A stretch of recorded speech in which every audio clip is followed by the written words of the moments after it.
because now Adam ate from the tree. Remember the tree of good and evil, right and wrong, or good and bad? He ate from the tree, and now he was bad. And so now he saw himself, because now his conscience was screaming of his wrong. And he was ashamed because of his sin. And the Bible said, and he said, because I was naked, I was afraid. Because of his shame, he began to see things through fear.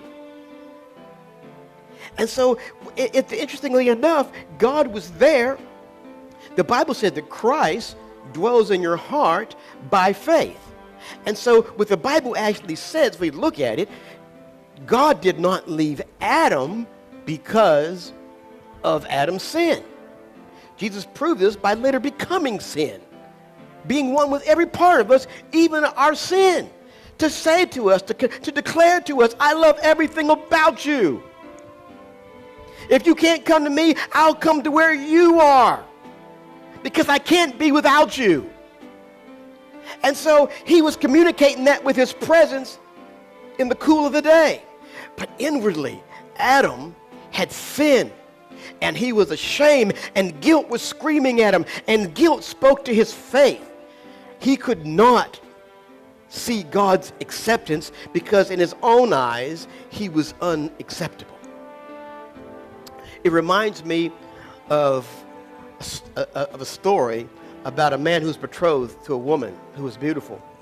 And before they married, he had to go on a missionary trip for like a year.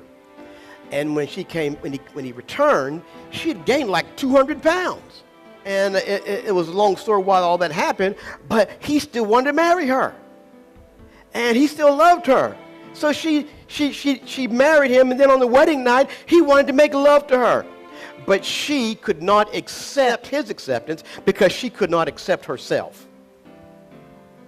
The man says, I love you, every part of you. It doesn't matter. There's just more of you to love. But because she could not love herself, she could not receive his love. And this is where God found himself in. God didn't leave Adam. Adam left God. Because of his guilt, because of his shame, he could not believe that he could not receive God's love because he couldn't love himself. He couldn't receive God's acceptance because he couldn't accept himself. And this happened in Adam's heart. And he left God. And this is what we are today. See, this is what the cross is all about. Through the cross. See, Adam didn't know that God could forgive him.